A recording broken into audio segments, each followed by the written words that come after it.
Everyone, ലോഗ്രാറിന്റെ പുതിയൊരു ക്ലാസ്സിലേക്ക് ഏവർക്കും സ്വാഗതം.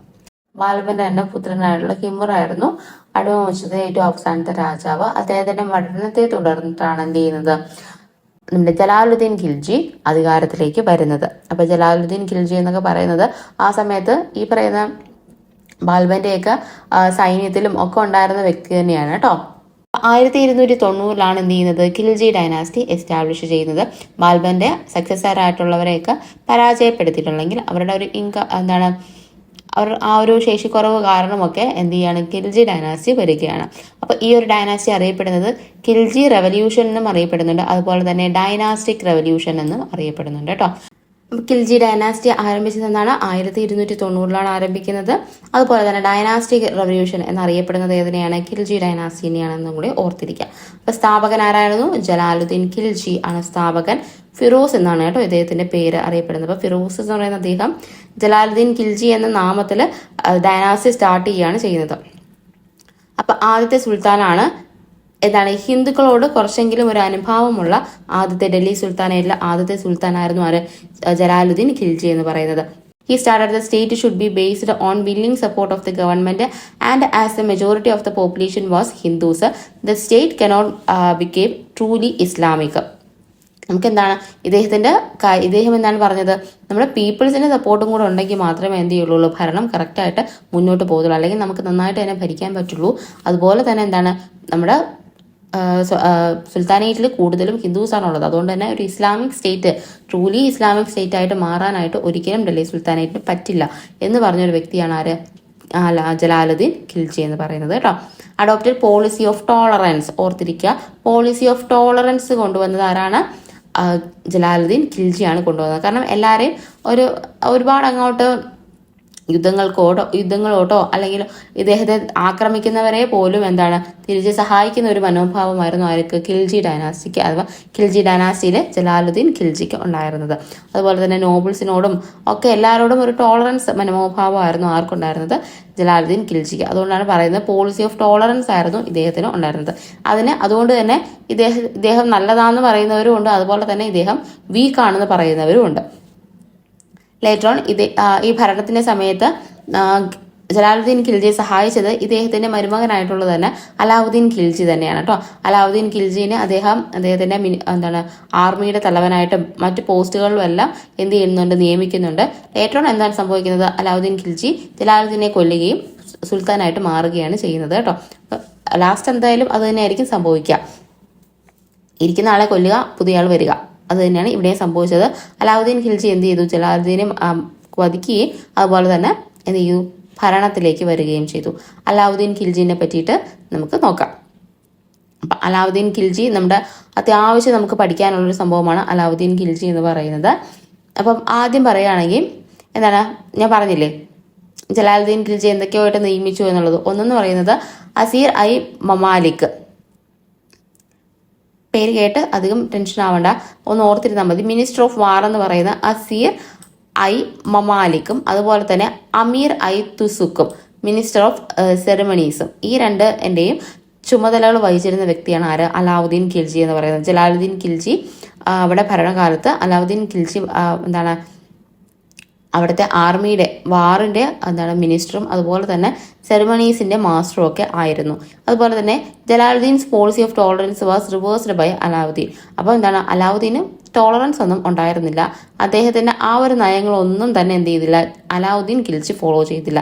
അലാവുദ്ദീൻ ഖിൽജി കൂടുതലും ഫോളോ ചെയ്തത് ബാൽബന്റേതായിട്ടുള്ള നിയമങ്ങളാണ് കേട്ടോ. അദ്ദേഹം കുറച്ചും കൂടെ ഹാർഷ് പണിഷ്മെന്റും ഒക്കെ കൊണ്ടുവന്ന വ്യക്തിയാണ് ആര്, അലാവുദ്ദീൻ ഖിൽജി എന്ന് പറയുന്നത്. അപ്പം ഇദ്ദേഹം എന്ത് ചെയ്യാണ്, നോബിൾസിന്റെ മേൽ എന്ത് ചെയ്യണം, അധികാരം ഉറപ്പിക്കാൻ വേണ്ടിയിട്ട് നോബിൾസ് പല പരിപാടികളിലും എന്ത് ചെയ്യാൻ പാടില്ല, പങ്കെടുക്കാൻ പാടില്ല എന്ന് പറഞ്ഞു. കാരണം പിന്നീട് ഇങ്ങോട്ട് വരുന്ന സമയത്തൊക്കെ നോബിൾസ് സാധാരണക്കാരുമായിട്ട് കൂടുതലായിട്ട് ഇടപെടുകയും അതുപോലെ തന്നെ വിവാഹങ്ങൾ പല രീതിയിൽ നടക്കും. ഇപ്പൊ തുർക്കിഷ് നോബിൾസ് അല്ലേ, അപ്പൊ ഏറ്റവും ആ ഒരു സൊസൈറ്റിയിലെ ഏറ്റവും ഹയസ്റ്റ് പൊസിഷനിൽ നിൽക്കുന്നവരായിരുന്നു. അപ്പോൾ ഇന്ത്യൻസിനെ അവർ വിവാഹം ചെയ്യുന്നു, ഇന്ത്യൻ മുസ്ലിംസിനെ വിവാഹം ചെയ്യുന്നു. അപ്പോൾ ഒരു ഇന്റർ റിലേഷൻസ് ഒക്കെ വരുന്നതുകൊണ്ട് തന്നെ ഭരണം ഒരുപാട് അങ്ങോട്ട് നന്നാവുന്നില്ല, അല്ലെങ്കിൽ ഭരണത്തിന്റെ ഒരു സുതാര്യത കിട്ടുന്നില്ല എന്നൊക്കെ ഉള്ളതുകൊണ്ട് അലാവുദ്ദീൻ ഖിൽജി ഈ നോബിൾസിനെ എന്ത് ചെയ്യാണ്, കുറച്ചൊന്ന് കൺട്രോൾ ചെയ്യാണ്. അതിനുവേണ്ടി കൊണ്ടുവന്ന കാര്യമാണ് എന്ത് ചെയ്യുന്നത്, ഇവർ ഈ ഫെസ്റ്റിവൽസിലൊന്നും പങ്കെടുക്കാൻ പാടില്ല, അതുപോലെ തന്നെ ഇന്റർ മാരേജുകളൊന്നും ഖിൽജിയുടെ സമ്മതപ്രകാരം അല്ലാതെ നടത്താൻ പാടില്ല. അതുപോലെ തന്നെ ഈ ഗ്യാതറിങ്സിൽ നമ്മുടെ പരിപാടികളിലൊന്നും എന്ത് ചെയ്യാൻ പാടില്ല, മദ്യമായിക്കോട്ടെ അങ്ങനെയുള്ള കാര്യങ്ങളില്ലേ, മദ്യം വൈൻ ആ സാധനങ്ങളൊന്നും എന്ത് ചെയ്യാൻ പാടില്ല, ഉപയോഗിക്കാൻ പാടില്ല. അപ്പൊ അത് ഓർത്തിരിക്കുക, അതൊക്കെ ബാൻ ചെയ്ത വ്യക്തി അലാവുദ്ദീൻ ഖിൽജിയാണ്. അതുപോലെ തന്നെ നോബിൾസിനെ നോക്കാൻ വേണ്ടിയിട്ട് സ്പൈസിനെയും കൂടെ കൊണ്ടുവന്നു, ചാരന്മാരെയും കൂടെ നിർത്തി. ചാരന്മാർ ആ ഒരു സ്പൈ സിസ്റ്റത്തിനെ പറയുന്ന പേരാണ് ബരീത്സ് എന്ന് പറയുന്നത് കേട്ടോ. അപ്പൊ ബരീത്സ് ആരാന്ന് ചോദിച്ചു കഴിഞ്ഞാൽ ചാരന്മാരെയാണ്, ഡൽഹി ഡൈനാസ്റ്റിയിലെ ചാരന്മാരെ അറിയപ്പെടുന്ന പേരായിരുന്നു ബരീത്സ് എന്ന് പറയുന്നത്. അപ്പോൾ നോബിൾസിനെ നോക്കുക, നോബിൾസ് എന്തൊക്കെ ചെയ്യുന്നു എന്നുള്ളത് കറക്റ്റായിട്ട് തന്നെ നിരീക്ഷിച്ച ഒരു വ്യക്തി കൂടിയാണ് അലാവുദ്ദീൻ ഖിൽജി എന്ന് പറയുന്നത്. He was the first sultan of the Delhi sultanate who separated religion from politics. പൊളിറ്റിക്സിൽ നിന്നും റിലീജിയനെ സെപ്പറേറ്റ് ചെയ്ത ആദ്യത്തെ സുൽത്താനാണ് ആര്, അലാവുദ്ദീൻ ഖിൽജി എന്ന് പറയുന്നത് കേട്ടോ. അതുപോലെ തന്നെ പ്രൊക്ലൈംഡ് കിങ്ഷിപ്പ് നോ കിൻഷിപ്പ്. അപ്പൊ കിൻഷിപ്പ് നോസ് നോ കിൻഷിപ്പ് എന്ന് പറഞ്ഞ വ്യക്തി ആരാണ്, അല്ലെങ്കിൽ അങ്ങനെ പ്രൊക്ലൈം ചെയ്യുന്ന വ്യക്തിയാണ് ആര്, അലാവുദ്ദീൻ ഖിൽജി എന്ന് പറയുന്നത്. ഉദ്ദേശിച്ചത് എന്താണ്, രാജാവിന് എന്തില്ല ബന്ധുവൊന്നുമില്ല, എല്ലാവരും ഒരുപോലെയാക്കിയാണ് കേട്ടോ എന്നുള്ള രീതിക്കാണ്. ആരെന്നും നോക്കുന്നില്ല, രാജാവ് എന്നുള്ള രീതിയിലാണ് എന്ന് പറഞ്ഞതാണ് അലാവുദ്ദീൻ ഖിൽജി കേട്ടോ. അതുപോലെ തന്നെ he adopted the title Sikandar i Azam എന്ന് പറയുന്ന ടൈറ്റിൽ അഡോപ്റ്റ് ചെയ്തു. And gave Amir Khusrau the title Tuti i Hind എന്ന് വെച്ചാൽ പാരറ്റ് ഓഫ് ഇന്ത്യ എന്നറിയപ്പെടുന്ന ആരെയാണ്, അമീർ ഖുസ്രു ആണ്. അതിനെയാണ് ടൂറ്റി ഐ ഹിന്ദ് എന്ന് പറയുന്നത് കേട്ടോ. അപ്പം അമീർ ഖുസ്രുവിന് പാരറ്റ് ഓഫ് ഇന്ത്യ എന്ന് പറയുന്ന ടൈറ്റിൽ കൊടുക്കുകയും അതുപോലെ തന്നെ സ്വന്തമായിട്ട് സിക്കന്ദർ ഐ അസം എന്ന് പറയുന്ന ടൈറ്റിൽ സ്വീകരിക്കുകയും ചെയ്ത വ്യക്തിയാണ് ആര്, അലാവുദ്ദീൻ ഖിൽജി എന്ന് പറയുന്നത്. അപ്പൊ സിക്കന്ദർ ഐ അസം എന്നറിയപ്പെടുന്നത് ആരാണ്, അലാവുദ്ദീൻ ഖിൽജിയാണ്, ഓർത്തിരിക്കുക.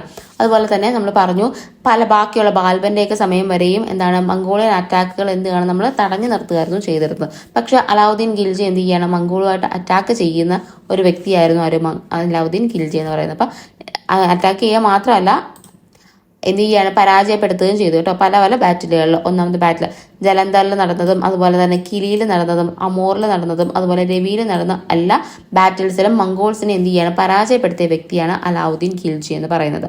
അതുപോലെ തന്നെ മാലിക് കാഫൂർ ആയിരുന്നു ഇദ്ദേഹത്തിന്റെ സ്ലേവ് ജനറൽ എന്ന് പറയുന്നത്. പല പിടിച്ചടക്കലുകൾക്കും സഹായിച്ച ഒരു വ്യക്തി കൂടിയാണ് ആര്, മാലിക് കാഫൂർ എന്ന് പറയുന്നത് കേട്ടോ. അത് ജസ്റ്റ് ഒന്ന് ഓർത്തിരുന്നാൽ മതി, വലിയ ഇമ്പോർട്ടൻസ് ആയിട്ട് നോക്കണ്ട. He led a series of exploration in the southern part of India against the Yadavas, Kakatiyas, Hoysalas etcetera. അപ്പൊ ഇദ്ദേഹം എന്ത് ചെയ്തില്ല, നോർത്തിൽ മാത്രമല്ല നിന്നത്, താഴോട്ടും സൗത്തിലേക്കും ഡെക്കാനിലേക്കും ഒക്കെ എന്ത് ചെയ്യാണ്, ആക്രമണങ്ങൾ നടത്തുകയൊക്കെ ഉണ്ടായിരുന്നു. അതുപോലെ തന്നെ ഒരുപാട് പിടിച്ചടക്കലൊക്കെ നടത്തിയിട്ടുണ്ടായിരുന്നു കേട്ടോ. അതുപോലെ തന്നെ കൺസ്ട്രക്ട് ചെയ്തു എന്ത്, ക്യാപിറ്റൽ അറ്റ് സിറിയിലേക്ക് ക്യാപിറ്റൽ കൊണ്ടുവന്ന വ്യക്തിയാണ് ആര്, അലാവുദ്ദീൻ ഖിൽജി എന്ന് പറയുന്നത്. അതുകൂടി ഓർത്തിരിക്കുക കേട്ടോ.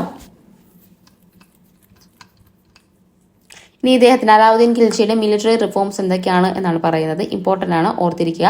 First sultan to have a large permanent standing army paid in cash of from royal treasury. അപ്പൊ എന്താണ് പറഞ്ഞിരിക്കുന്നത്, ആദ്യത്തെ സുൽത്താനാണ് പെർമനന്റ് ആയിട്ടുള്ള ഒരു സ്റ്റാൻഡിംഗ് ആർമി ഉള്ള, അല്ലെങ്കിൽ ഏറ്റവും വലിയ സ്റ്റാൻഡിംഗ് ആർമി ഉണ്ടായിരുന്ന ഏക സുൽത്താൻ എന്ന് പറഞ്ഞു കഴിഞ്ഞാലും അത് ആര് തന്നെയാണ്, അത് അലാവുദ്ദീൻ ഖിൽജിയാണ്. അപ്പൊ അലാവുദ്ദീൻ ഖിൽജിക്കായിരുന്നു ഏറ്റവും കൂടുതൽ പട ഉണ്ടായിരുന്നത്, ഓർത്തിരിക്കുക. അതുപോലെ തന്നെ ഇന്നോവേറ്റഡ് ചെഹ്റ ആൻഡ് ദാഗ് സിസ്റ്റം, രണ്ട് സിസ്റ്റങ്ങൾ ഇദ്ദേഹം മിലിറ്ററിയിൽ കൊണ്ടുവന്നു. ചെഹ്ർ എന്ന് പറഞ്ഞു കഴിഞ്ഞാൽ എന്താണ്, detailed description of each soldiers എന്നുള്ളതാണ് ചെഹ്ർ കൊണ്ട് ഉദ്ദേശിച്ചിരിക്കുന്നത്. എന്നുവെച്ചാൽ ഓരോ സോൾജിയേഴ്സിന്റെയും ഡീറ്റെയിൽഡ് ഡിസ്ക്രിപ്ഷൻ, ഇവർക്ക് എന്തൊക്കെയാണ് പെക്യുലാരിറ്റീസ് ഉള്ളത് എന്നുള്ള കാര്യങ്ങളെല്ലാം, അവർ എവിടെ നിന്നാണ് എങ്ങനെയാണെന്നുള്ള അവരുടെ ഡീറ്റെയിൽഡ് എല്ലാം എഴുതുന്ന ഒരു സമ്പ്രദായം കൊണ്ടുവന്നു. അപ്പം എന്താണ്, ഏറ്റവും എഫിഷ്യന്റ് ആയിട്ടുള്ള മിലിറ്ററി ഓഫീസേഴ്സിനെ കൂടെ ഇൻക്ലൂഡ് ചെയ്യാൻ വേണ്ടിയിട്ടാണ് അങ്ങനെ ചെയ്യുന്നത്. അതുപോലെ തന്നെ ദാഗ് എന്ന് പറയുന്ന സിസ്റ്റം എന്ന് വെച്ച് കഴിഞ്ഞാൽ ബ്രാൻഡിങ് ഓഫ് ഫോഴ്സസ് ആണ്. അപ്പൊ ഈ പറയുന്ന ആർമിയിലുള്ള ഓരോരുത്തരും എന്ത് ചെയ്യണം, അവരുടേതായിട്ടുള്ള കുതിരകൾ അവർക്കുണ്ടല്ലോ, അപ്പൊ അത് ഏറ്റവും ക്വാളിറ്റി ഉള്ള കുതിരകളെ കൊണ്ടുവരാൻ വേണ്ടിയിട്ട് കൊണ്ടുവന്ന സിസ്റ്റമാണ് ദാഗ്, ബ്രാൻഡിങ് ഓഫ് ഹോഴ്സ്. അപ്പൊ ഏറ്റവും മോശമായിട്ടുള്ള കുതിരകളെയൊന്നും എന്ത് ചെയ്യില്ല, ആരും പിന്നീട് കൊണ്ടുവരില്ല. അപ്പൊ യുദ്ധത്തിന് വേണ്ടി പോവുകയല്ലേ, അപ്പം ഏറ്റവും നല്ല സാധനം വേണം, അപ്പൊ ഏറ്റവും നല്ല കുതിര തന്നെ വേണം. അതിന് വേണ്ടിയിട്ടാണ് ദാഗ് എന്ന് പറയുന്ന ബ്രാൻഡിങ് കൊണ്ടുവന്നത്. അപ്പൊ ചെഹ്റയും ദാഗും കൊണ്ടുവന്നത് ആരാണ്, അലാവുദ്ദീൻ ഖിൽജിയാണ് കൊണ്ടുവന്നത്. അതുപോലെ ഇദ്ദേഹത്തിന്റെ ലാൻഡ് റവന്യൂ അഡ്മിനിസ്ട്രേഷൻസ് എന്തൊക്കെയാണെന്ന് നോക്കാം. അപ്പൊ എന്താണോ ചെയ്തതെന്ന് വെച്ച് കഴിഞ്ഞാൽ, റവന്യൂ ഇദ്ദേഹം എന്താക്കി, ഹാഫ് ഓഫ് ദ പ്രൊഡ്യൂസ്, എന്താണോ പ്രൊഡ്യൂസ് ചെയ്യുന്നത് അതിന്റെ പകുതി റവന്യൂ ആയിട്ട് കൊടുക്കണമെന്ന് കൊണ്ടുവന്നു. അതുപോലെ തന്നെ റവന്യൂ എന്ത് ചെയ്യണം, നമ്മൾ മുമ്പൊക്കെ എന്ന് വെച്ച് കഴിഞ്ഞാൽ എത്ര ലാൻഡ് ഉണ്ടോ അതിനുള്ള റവന്യൂ മൊത്തം കൊടുക്കണം, അതിനുള്ള എന്താണ് ലാൻഡ് റവന്യൂ കൊടുക്കണമായിരുന്നു. പക്ഷേ ഇദ്ദേഹം കൊണ്ടുവന്ന വ്യത്യസ്തത എന്ന് വെച്ച് കഴിഞ്ഞാൽ ലാൻഡ് എത്രത്തോളം കൾട്ടിവേറ്റ് ചെയ്യുന്നോ, എവിടെ മാത്രമേ കൃഷിയുള്ളൂ, കൃഷിഭൂമിക്ക് മാത്രം എന്ത് ചെയ്താൽ മതി, നമ്മൾ റവന്യൂ കൊടുത്താൽ മതി എന്നുള്ളൊരു സമ്പ്രദായം കൂടെ കൊണ്ടുവന്നു. ലാൻഡ് ലോഡ്സ് ആയിട്ടുള്ള കുക്സും അതുപോലെ തന്നെ മുക്തമും എന്ത് ചെയ്യണം, ടാക്സുകൾ പേ ചെയ്യണമായിരുന്നു. മുന്നേ ഒന്നും കുക്സിനും മുദ്ദാംസിനും ഒന്നും എന്ത് ചെയ്യണ്ടായിരുന്നു, ടാക്സ് പേ ചെയ്യണ്ടായിരുന്നു. പക്ഷെ അലാവുദ്ദീൻ ഖിൽജി എന്ത് ചെയ്തു, ഇവരും ടാക്സ് പേ ചെയ്യണം എന്ന് നിർബന്ധം പറഞ്ഞു കേട്ടോ. അതുപോലെ തന്നെ first ruler to fix land revenue in cash, പണമായിട്ട് എന്ത് ചെയ്യുക, ലാൻഡ് റവന്യൂ കൊടുക്കുക എന്നാവശ്യപ്പെട്ടു. അപ്പൊ എന്തിനു വേണ്ടിയിട്ടായിരുന്നു ക്യാഷ് പണമായിട്ട് തന്നെ, റവന്യൂ പണമായിട്ട് തന്നെ കൊടുക്കാൻ പറഞ്ഞത്? അദ്ദേഹത്തിന് എന്ത് ചെയ്യുക, അദ്ദേഹത്തിന്റെ പറഞ്ഞല്ലോ ഏറ്റവും വലിയൊരു സൈന്യമായിരുന്നു ആർക്കുണ്ടായിരുന്നു, അലാവുദ്ദീൻ ഖിൽജിക്ക് ഉണ്ടായിരുന്നു. അപ്പൊ സൈനികർക്ക് എന്ത് ചെയ്യാം, അവരുടെ സാലറി പണമായിട്ട് കൊടുക്കാൻ വേണ്ടിയിട്ട് എന്ത് ചെയ്തു, റവന്യൂസ് എല്ലാം ക്യാഷ് ആയിട്ട് തന്നെ വാങ്ങിച്ചു. അതിന് മുൻപൊക്കെ ഫുഡ് ഗ്രെയിൻസ് ആയിട്ട് വാങ്ങിക്കുന്നതിന് പകരം എന്ത് ചെയ്തു, ക്യാഷ് ആയിട്ട് തന്നെ വാങ്ങിച്ചു കേട്ടോ.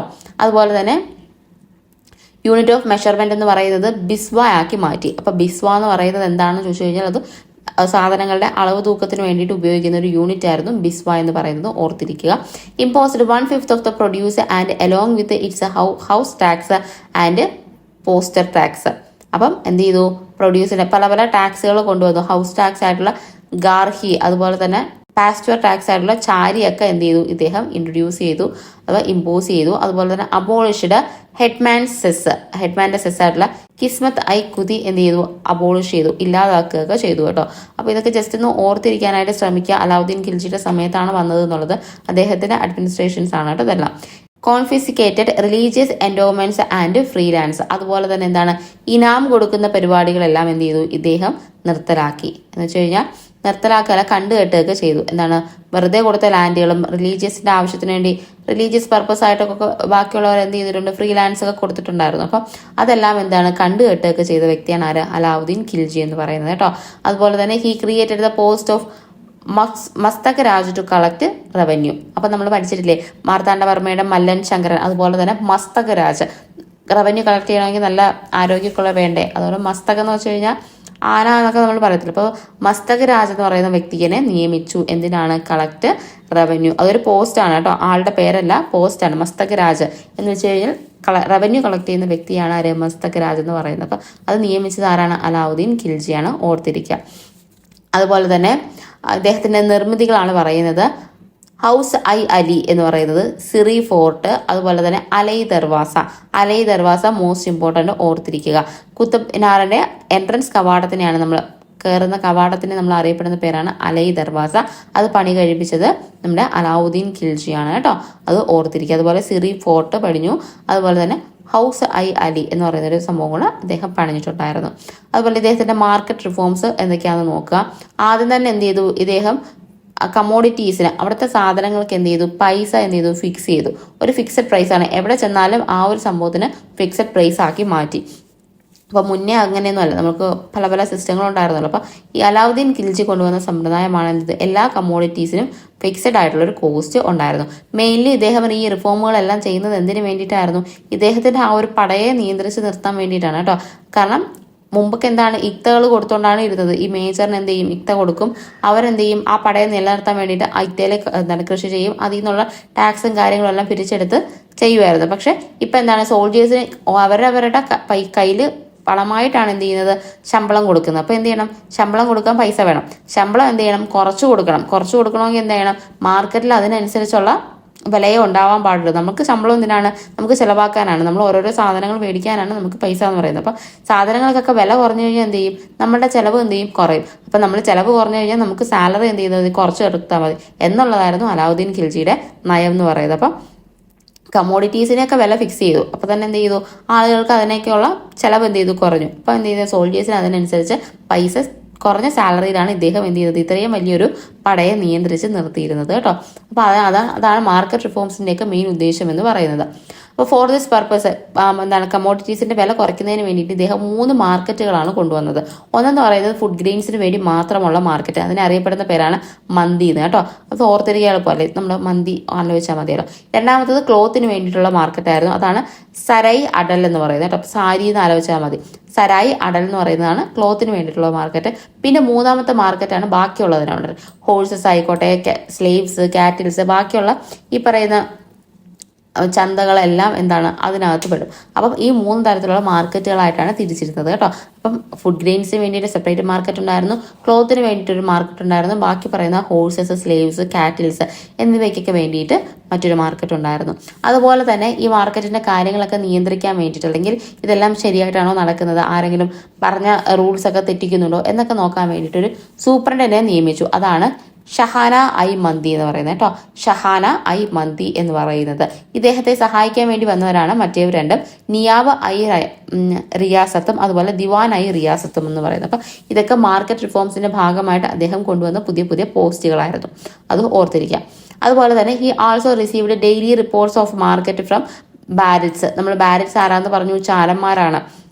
അപ്പം ചാരന്മാരുടെ കയ്യിൽ നിന്നും അദ്ദേഹത്തിന് റിപ്പോർട്ടുകൾ കിട്ടുന്നുണ്ടായിരുന്നു. അതുപോലെ തന്നെ സീക്രട്ട് സ്പൈസ് അദ്ദേഹത്തിന് വേറെ ഉണ്ടായിരുന്നു. അതായിരുന്നു ആര്, മുൻഹിയാൻസ് കേട്ടോ. മുൻഹിയാൻസ് എന്ന് പറയുന്ന സീക്രട്ട് സ്പൈസിൽ നിന്നും അതുപോലെ തന്നെ ബാരിറ്റ്സിൽ നിന്നുമാണ് കിട്ടിക്കൊണ്ടിരുന്നത്. അപ്പം മുന്നേ ബാരിറ്റ്സ് എന്ന് പറയുന്ന ചാരന്മാരുടെ മൊത്തത്തിൽ അറിയപ്പെടുന്ന പേരാണ്. ഇദ്ദേഹത്തിന്റെ സീക്രട്ട് സ്പൈസ് അറിയപ്പെട്ടിരുന്ന മറ്റൊരു പേരിലായിരുന്നു, അതാണ് മുൻഹിയാൻസ് എന്ന് പറയുന്നത് കേട്ടോ. പൊതുവെ ഈ ബാരിറ്റ്സിനെ പറ്റിയിട്ട് ഓർത്തിരിക്കാം. മൊത്തത്തിൽ ഡൽഹി സുൽത്താനേറ്റിലെ സ്പൈസ് എന്ന് പറഞ്ഞ് അറിയപ്പെടുന്നതിന്റെ പേരാണ് ഇത് ബാരിറ്റ്സ് എന്ന് പറയുന്നത്. അതുപോലെ നമ്മൾ പറഞ്ഞു ഓൾറെഡി, മാർക്കറ്റ് റിഫോംസ് എന്തിനു വേണ്ടിയിട്ടായിരുന്നു, to enjoy the support of civilians, സിറ്റിസൻസിന്റെ സപ്പോർട്ട് കിട്ടാൻ വേണ്ടിയിട്ടും അതുപോലെ തന്നെ എന്ത് ചെയ്യുക, ആർമിയെ ലോ സാലറിയിൽ നിർത്താൻ വേണ്ടിയിട്ടുമാണ് അദ്ദേഹം മാർക്കറ്റ് റിഫോംസ് ഒക്കെ കൊണ്ടുവന്നത്. പക്ഷേ എന്താണ്, ഈ മാർക്കറ്റ് റെഗുലേഷൻസ് ഒന്നും പിന്നീട് അങ്ങോട്ട് ആരും മുന്നോട്ട് കൊണ്ടുപോയില്ല. അലാവുദ്ദീന്റെ കാലം വരെ ഉണ്ടായിരുന്നുള്ളൂ. നെക്സ്റ്റ് വണ്ണാണ് ഇത് തുഗ്ലക് ഡൈനാസ്റ്റി. അപ്പം ഇത്രയുമാണ് നമ്മൾ ഖിൽജി ഡൈനാസ്റ്റിയിൽ പറയുന്നത്. അത്യാവശ്യം പഠിക്കേണ്ടത് അലാവുദ്ദീൻ ഖിൽജിയുടെ റിഫോംസിനെ പറ്റിയിട്ടാണ്. നന്നായിട്ട് തന്നെ അലാവുദ്ദീൻ ഖിൽജിയുടെ കാര്യങ്ങൾ പഠിച്ചിരിക്കാനായിട്ട് ശ്രമിക്കുക കേട്ടോ.